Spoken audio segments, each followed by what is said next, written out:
I know I get bored if I just have one thing in front of me. So the ability to go and really help a bunch of different projects is the best thing ever, and build a team, and to see, the impact some of these make as well. We own a part of a USL soccer team in Westchester, New York, right in the Rye area, Mount Vernon. And just to see kids come, to our youth academy, and the excitement, and it's really awesome where a lot of these have real tangible, right? They're not just some random software on your phone like a typical tech investor. And yeah, we have some of those, but to really feel and see the impact they're making as well, and knowing they're really good financial assets also is really fun.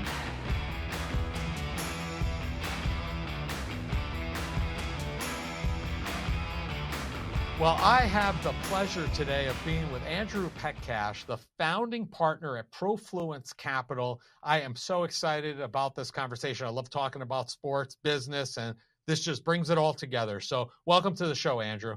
Larry, appreciate you having me. And I love sports, business, investing as well. So it should be good.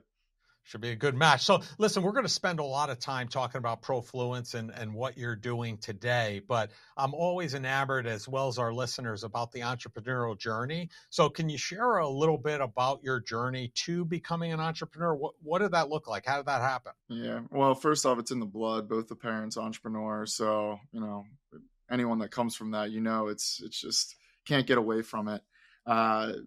Landscaping businesses, YouTube channels, ice cream stands, the whole 9 yards when I was younger, selling shoes, jerseys.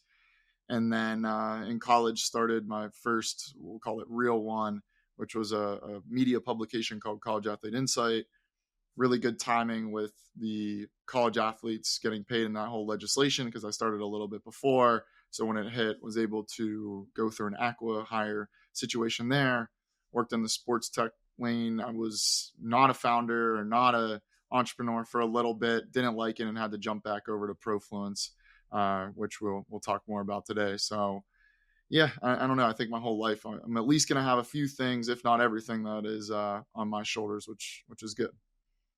Yeah, so I guess you're telling me that my kids are basically doomed for a life of entrepreneurship, being that both my wife and I are entrepreneurs, and I mean doomed in a tongue-in-cheek standpoint, because I don't think there's anything better than being an entrepreneur. So I don't know about you, but I'm unemployable, so can't do it.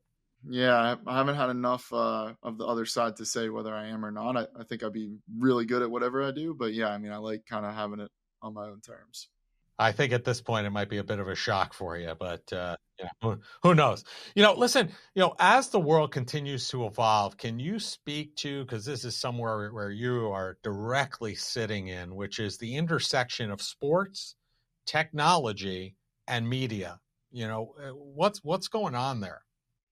Well, there's a lot going on. And the first is sports is becoming a fertile ground for building companies because of its built-in community, because of the massive growth we're seeing across it. If you just look at the sports industry as a whole, 17% compound annual growth rate expected over the next decade. So that's a big area we're attacking. And you're just seeing this mixing of what is sports? Well, a lot of it really is media properties. It really is tech. And we're seeing a lot of big funds come in and purchase stakes in these teams. And what are they buying? They're buying future attention. They're buying eyeballs. So sports, tech, and media are very synergistic. And when you look at sports and entertainment, which I think they should be combined as an industry, it's the third largest in the world behind oil and healthcare.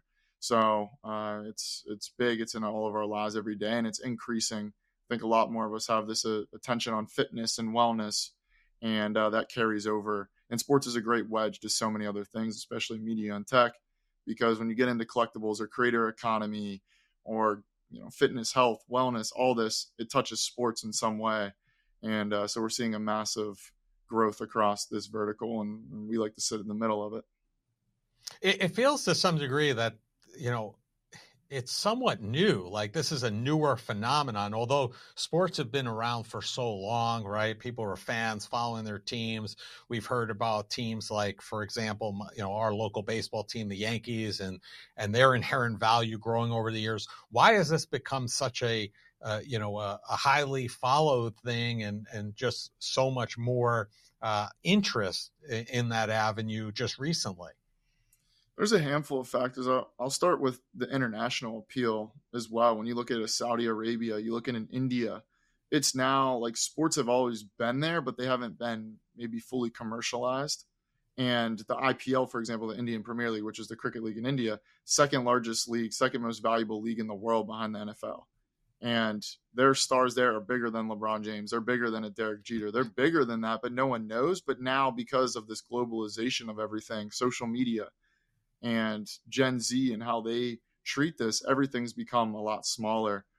And the appeal has been, and a lot of it's democratizing as well. Before, if you weren't a billionaire, you didn't have a chance to own a team, or you weren't one of the original owners. Now it's becoming, there's a lot more opportunities to get into these assets and grow alongside them. And sports betting and the media rights, it's all pushed. Valuations have been crazy. You know, you can debate whether they're at a peak or whether they're just getting started. But it's a really cool time to be in sports. And also athletes are making a lot more money, and they're always in the public domain, right? We see them everywhere, and now they're getting smarter about their money. And you see Jason Tatum for the Celtics that just signed a couple months ago, a $314 million deal, right? Well, what's he doing now? Now he's investing, and great. Now you're hearing that, talking about it. And a lot of the athletes, you look at pickleball, they went and invested into, a lot of basketball, football, baseball, hockey players went and invested into emerging sport in pickleball. So I think we're just getting hit from so many lenses, and sports is the last live viewing option. It's the only thing keeping cable TV, alive. Yeah, you're probably right. We just had a big cricket event here on Long Island at Eisenhower Park, which, I didn't realize that there was such a fandom around that. And it was, from my understanding, it was very well received and very well attended. So, and I don't remember, but there was a huge upset. I don't remember what the two countries were, but it was pretty interesting because it made all the news here. Yeah, well, the U.S. beat Pakistan. Right. So it was a whole thing of the U.S., they're all mainly Indian Americans, American Indians. And they're all, their parents came over from India, and they all work at like these tech companies, and they play cricket on the side, and they beat Pakistan. So it's Pakistan, India have a huge rivalry. So there's a lot of just funny irony in it. And then, the main game, India, Pakistan, sold out, 34,000 people. Tickets were going for up to 2,500. I mean, it was nuts. Sorry, just to touch on that a little bit. I think it was worth talking about. Cricket's coming to the U.S. big time. Yeah, amazing. And I can't even say that I've ever sat and watched a match, I should say, but I probably will soon as a result of that. So, can you share with us, so why did you end up founding Profluence Sports? And then what do you guys do? Where do you sit in this intersection of sports technology and media? Yeah, so the first gap I saw when I was working at the sports tech company was there was no central place for, we'll call it the builders in sports, the founders, executives, investors. There was nowhere to get top content, top conversations, right? The podcasts, the newsletters. And I said, if we can go and start there and create that niche and create that, because everything's for the fans, right? They're talking about, what LeBron James ate last night, not what's LeBron James' business. So they're talking about, why is cricket this player doing, but not what's the business opportunity in cricket. So that was the start of Profluence, more on the media side. Naturally progressed as you build deal flows, you build access, as you build relationships, partnered with a very successful gentleman in the alternative asset class and private equity, Mitch, and we started Profluence Capital. So it's the investment arm of Profluence. So we invest in sports IP on the emerging side. So leagues, teams, agencies, events. And we have a handful of investments there. And then we also invest on the other side into sports technology, which I talked about at the beginning, is very broad. So we have companies that are really ad tech or media tech, but all their clients are in sports, AI scheduling platforms, AI automated stats and highlights, a bunch of different things on at that intersection of sports tech and media. And then we built a community as well for founders. So when people hear this, hopefully our goal is 500 members. We're at about 200 right now. But it's sort of the in-between of the media and the fund. We view it as an advanced incubator where the goal is to take early stage founders and give them all the resources. So it builds off the content and then hopefully lead them to an investment by us in the future. And that's been cool and amazing to work with so many awesome founders doing really cool things and doing it in sports as well. So Profluence as a whole, there's media, there's community, and then there's an investment vehicle on the back end of it, and they all work together in this flywheel effect to help build value and return money to investors. Now, on the investment side, just to touch on that for a second, right? Are you on the democratization side, where basically low barrier to entry, you could kind of get in there, or is it really more on the larger investment side, accredited investor, hedge fund type investment vehicles? Yeah, we're more through the accredited, right? So we have minimums and a lot of high net worth, a lot of high, family offices, and starting to talk to institutions. It's the first fund. Even though my partner's done many of them and raised billions of dollars and been very successful, I'm still out at the front of it. So I'm an emerging manager. So starting to work in as we head towards a second vehicle, the institutions, and what does this look like as it grows and gets much bigger. And we now start to put much larger chunks of capital into companies. And our whole thing is these unique opportunities and covering them through our ecosystem.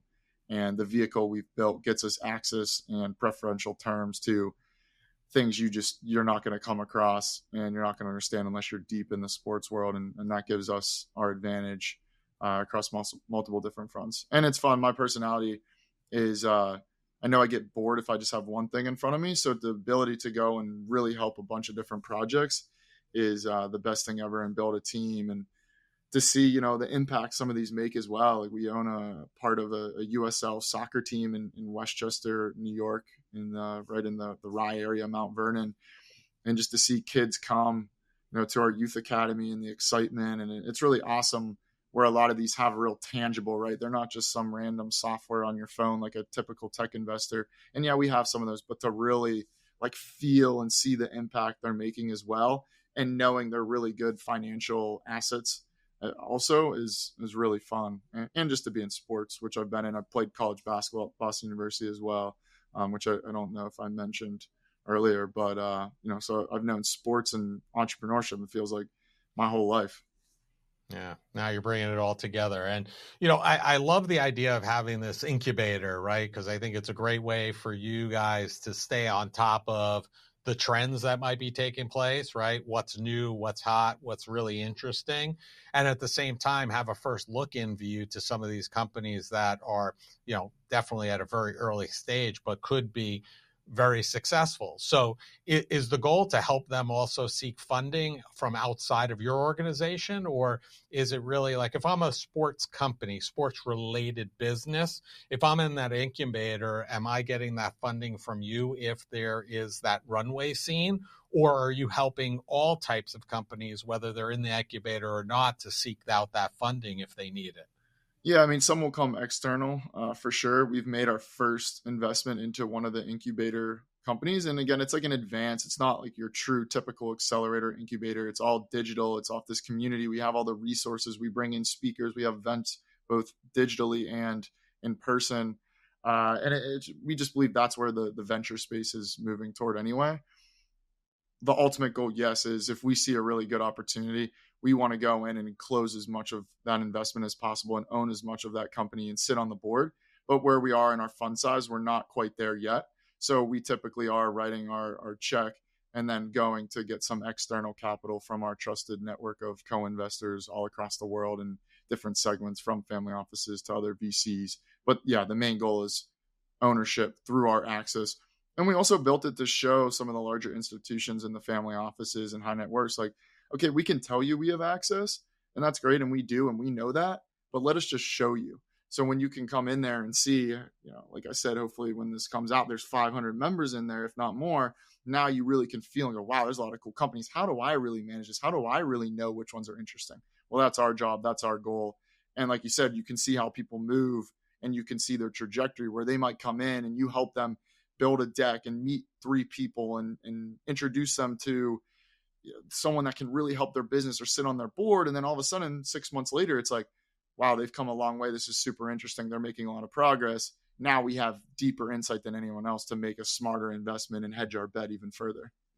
Yeah, I think it's such a smart way and a great way to kind of see what's going on and have that first look into those new opportunities. I want to shift for a minute to the business end because we have a lot of entrepreneurs that follow our show, and we're always looking to add value to them and takeaways from people who've been successful. And you've been successful in getting over 500,000 followers on social. And getting a real tremendous following there. What advice do you have for those out there who are trying to grow their audience, through the various social media channels? Because you've obviously been very successful at that. Yeah, it's something I'm definitely good at. I think some people have more of a knack than other people, but it's you really got to start posting a lot and then looking at what's successful out there and then fine tune it. So to go, okay, here's some formats, here's some people that whatever niche they're in, it's working. How can I take this to my interest areas and apply it and grow it? And then you got to network like anything else. I mean, social media, it's supposed to be social. Reach Right. out to people, meet people, and you start to create some groups and they can comment. And having a podcast is a huge advantage. We have one ourselves because then you post it and someone has a big audience, and now you get exposed to other people that normally weren't there. So it is a grind. Like there's no question about it. I mean, you could just focus on social media as a full-time job, which is why big companies hire, multiple people just to run their social accounts. But it's also, you got to view it as, it's not how many followers you have always. It's not how many likes or retweets or whatever it is. It's who's seeing it, which you never know. And I relate it back to the sports days. My dad would always be like, you never know what coach is in the gym. And it's true. You don't know True. because there might not actually be coaches, but someone's best friend might be a coach at a school and he sees you, and that's how you get recruited, right? It's real small like that. I view Yeah. it similar to social where there's people and I'll go look, and we have investors that have seen our content, seen our media, and been like, wow, this is really interesting. I see what they're doing. I want to be a part of this. I believe in them. And when you go look, they don't follow us on social media. They don't like anything. They don't comment, but they're getting sent it. They're following from afar. So you never really know. And that's the advantage of it. I think it's the greatest thing I've done is everything comes from it. But I will say it was really hard to get it there. And now to sustain it is maybe even tougher. But it is a little bit easier when you have more of that momentum and follower base. Yeah, I think that's a great analogy, right? Because whatever you're doing, there's always eyeballs watching, and it's not necessarily about them per se. It's about who they might know that might be able to connect you, et cetera. So I think that's an excellent analogy, especially of a dad of two boys who played, athletics and continue to play. And we say that all the time. You never know who's going to be at the rink watching you, who knows somebody who's going to make a call. So great analogy there. Now, one of the things that we talk about very often, and I just had a similar conversation recently, is social media is great as far as getting your name out there, followers, and getting those eyeballs, like you said. But really, that's a rented environment, right? You're just renting space from those platforms, those channels. If they want to change their algorithm or who's seeing this, you're at their mercy. So really the way to build up, organically a following that you own is by an email list or newsletter list. And you've done that successfully as well, growing to, I think, north of like 30,000 subscribers to your newsletter. What advice do you have for those out there who want to grow that, owned real estate, if you will, rather than the rented? Was that a different tactic and technique that you took with the newsletter versus social media? Yeah, to me, it's all a funnel, right? So you start out, here's the rented audience, like you said. How do you get people from an X, from a LinkedIn, Instagram, whatever you use, and then push them down to an owned? And you got to have different content. You got to have different value adds, right? And you got to tease a little bit. You always got to be testing things out. That's the ultimate thing I've learned is you just don't know what's going to work until you try it. And I would say like a lot of people probably spend too much money as well, like trying to find these quick hacks or people that claim they can help them a lot. Like it's got to fall on you and you got to have that unique voice. And I think about the newsletter as I'm going to dive a lot deeper. Like people, you're probably not going to come on Twitter and see a super deep diver. I'm going to use LinkedIn, for example. I have, I don't know, I think 21,000 followers on there now. And I'll put say it would be like basically a paragraph that would be part of a larger newsletter, but it's just enough where you're like, this is super helpful, it's valuable, now I'm going to follow you because I want to see more. But if you come to the newsletter, now you're seeing the podcast, now you're seeing, I might talk about the cricket stats, I might say that on Right. LinkedIn and go, that's interesting. But in a newsletter, I'm going to go way deeper. I'm going to give you the whole outline. What's the market map? What other stats, data? Why is it interesting? What companies are building in it? And when you do that, now you start to build trust and you start to get people on both fronts. And yeah, I mean, my ultimate goal at some point, it's like my content is all going to live in an owned audience. If you want to see what Andrew Petcash or Profluence or whatever we're doing, it's going to be in our ecosystem, newsletters, podcasts, our community, which is now an owned one and even tighter.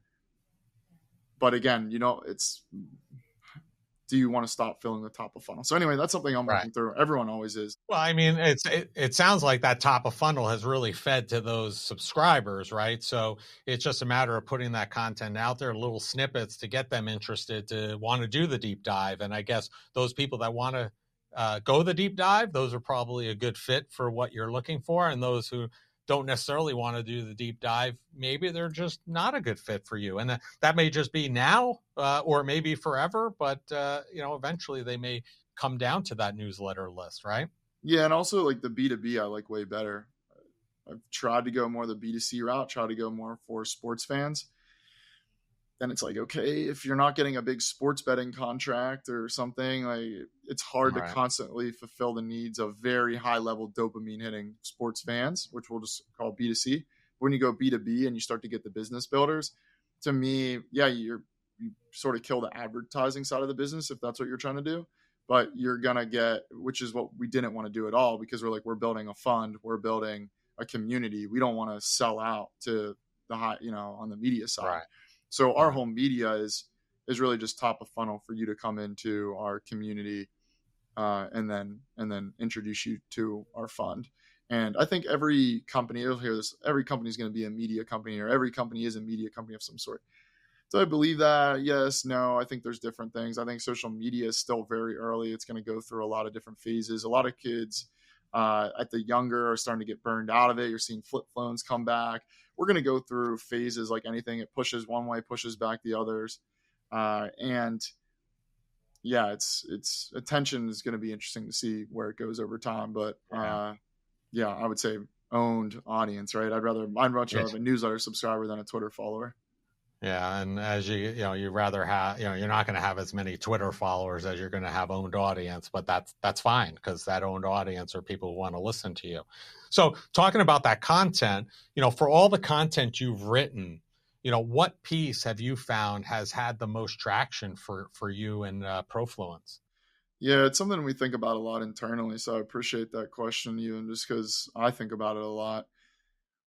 It's been the ones that I don't want to say are polarizing. They're not polarizing, but they're a unique spin on something that maybe you've seen or and it's very data and stat heavy, but it has somewhat of a thesis hypothesis from our side into it.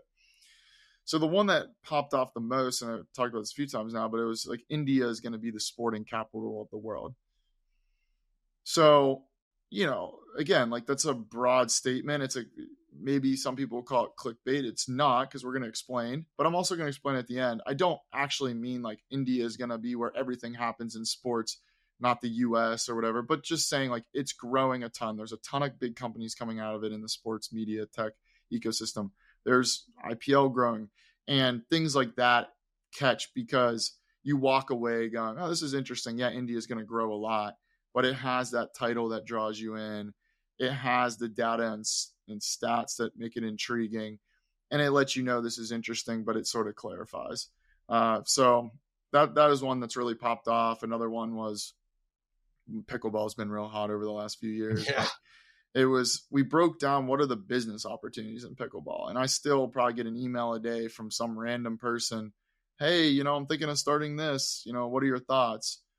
Because we just said, here are 11 opportunities that would be interesting in pickleball. And it's start a newsletter or build a facility or we've laid out every possible opportunity. I think there's a big opportunity with physical therapists. Think Yes. about the population that's playing. A lot of them are, becoming athletic for the first time, and there's a lot of aches and pains that go along with that. Yeah, there was a stat that came out, and I can't recall it now, but it was the injuries are up Yeah. 79% or something nuts since the last couple of years. And there was certainly a 65 up or something like that. We have a family that we work with where the husband's an orthopedist, and he was letting us know that like a lot of the injuries he sees coming into his office are from older people playing pickleball simply because, and they're coming in to see him simply because they're wearing the wrong sneakers.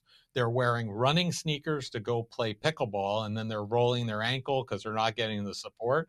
So who knows? Who knows? Maybe there's something. Maybe there's something there. I don't know. Makes sense. Makes sense. You mentioned earlier nil, name, image, likeness. What's your take on that? I have a lot of different takes on it. The first is it's way overdue. College athletes should have been paid a long time ago. It's pushing everything downstream, is my big business takeaway. A lot of people want to look right at where it's happening. They want to look at what are the business opportunities affiliated with it in college sports. But our thinking is very much what happens when college becomes pro? Where are the opportunities below that? Because if there's, let's just say, I think there's like 132 main pro sports teams, so like MLS, NBA, the five major Right. leagues in the US. Then there's hundreds of college programs, but really the biggest market size is in the youth. Well, the tops always had NIL, and now you're implementing it to the middle. So what happens, and does this expand this money and operation? And do you create mini like college leagues in high school? So that's how we're looking at it. That's probably a much different answer than you'd get from anyone else, but the face value is yes, it's good. It should have happened. There's crazy amount of money going around. College basketball transfers are getting $2 million a year. Some of the top ones. The market will even out over time. It should, right? And Yeah. then it's going to change that landscape completely. College programs are going to come online to be invested in, just like pro sports teams have. But to me, the big opportunities are downstream into this developmental leagues, high school, and even below. Interesting take. One other thing you mentioned that I'd be remiss if I didn't ask, because I have very strict feelings about this. Opinion. I'm very opinionated about it. Which was gambling, right?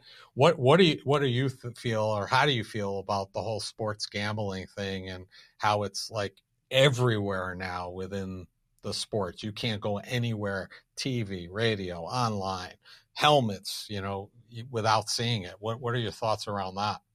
It's definitely boosted the industry as a whole, sports, in a lot of different ways, and it's impacted everyone and a lot of positive, right? I have friends that create social media content on TikTok or whatever, and they have a real business and opportunity now because a sports betting company is paying them to promote them. I'm not a gambler myself, never have been. I feel like my gambles are in business and stocks and in private investments. So like those are very safe gambles to say, like I'm betting on myself always and the people around me. So I don't like to bet on things I have zero control over, which is something like a game, or is someone going to hit a three, or is there going to be a timeout or whatever. So I don't personally do it, but I do study the industry quite extensively, and I know and familiar with a lot of the apps and how they work and a lot of the people building them. And there are good people doing it. And the bottom line is gambling's happened forever and it was going to happen regardless. But I do have some concerns as it spreads out and it's very addicting and you get younger kids doing it and people spend a lot of money and it traps you in and it's a dopamine rush. And so I have a lot of different mixed feelings about it. But from a business lens, good in sports, I look at a lot of things in there.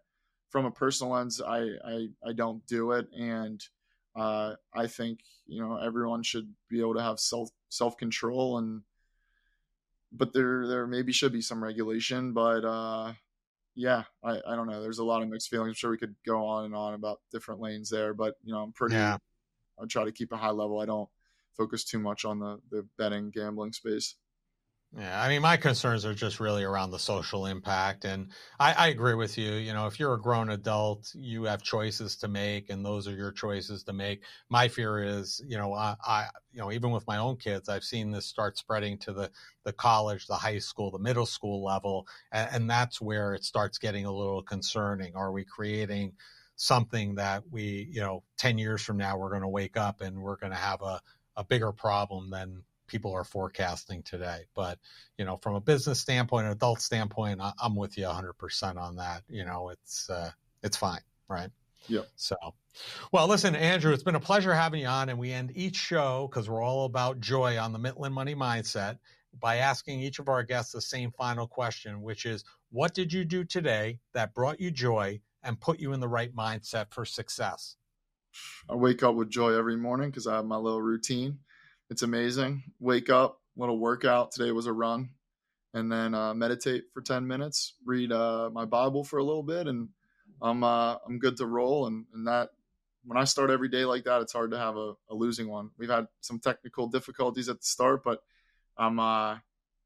things like that are a lot smoother when I take care of that. So that always puts things into perspective for me. And yeah, man, it's at the end of the day, like, none of us, we're all just playing this game and trying to figure it out. And so I just try to I try to keep it light across everything.